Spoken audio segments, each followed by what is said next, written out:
4 mois après la mort brutale de son fils, Yannick Aleno accorde une longue interview au journal du dimanche. Entouré de son ex-femme Isabelle et de leur fils Thomas, le chef multi-étoilé de 53 ans se mobilise pour les familles endeuillées, celles et ceux qui ont perdu un proche jeune, victime de violences. Le 8 mai dernier, la famille Aleno a eu la douleur de perdre Antoine, jeune chef prodigieux de 24 ans qui a été percuté alors qu'il était à l'arrêt sur son scooter en plein Paris. Un chauffard ivre, récidiviste, l'a fauché, alors qu'il venait de voler une Audi RS6. Ce dernier a depuis été mis en examen pour homicide et blessures aggravées involontaires et placé en détention provisoire. Choqué par ce qu'il a vécu, une nuit horrible à l'hôpital, déshumanisé, il raconte en détail aujourd'hui au JDD, Yannick Aleno dénonce un système froid, où certains proches des victimes ne sont pas considérés.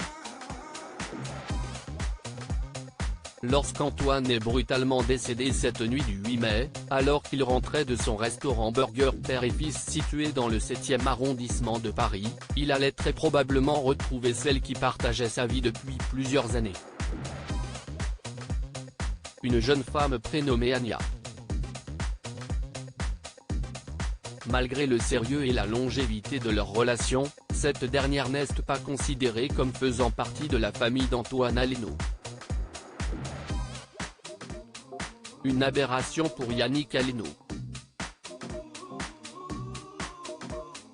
Elle n'existe pas par rapport à Antoine alors que son ex-épouse Isabelle précise que leur association concentre son action sur les victimes de faits de violence de moins de 25 ans ainsi que leurs proches. Yannick Aleno rebondit sur ses propos pour évoquer Anya. Des proches qui n'ont parfois aucun statut légal. Antoine était amoureux depuis 6 ans d'une jeune femme, ils formaient un vrai couple. C'est une artiste, encore étudiante aux Beaux-Arts, qui a une petite boîte de graphisme. Elle n'existe pas officiellement par rapport à Antoine, explique le grand chef, qui considère Anya comme un membre à part entière de la famille. Notre famille est là pour elle, on veut qu'elle puisse finir ses études.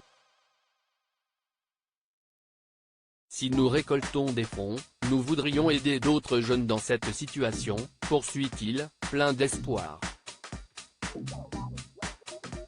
Quelques jours après la mort de son compagnon, Anya avait partagé plusieurs photos d'eux sur Instagram. Mon amour, ma muse, ma maison, avait-elle alors écrit en légende. À la plus belle âme que la vie a mise sur mon chemin. T'avais un sourire à réveiller le soleil en pleine nuit, avait-elle ajouté en juillet.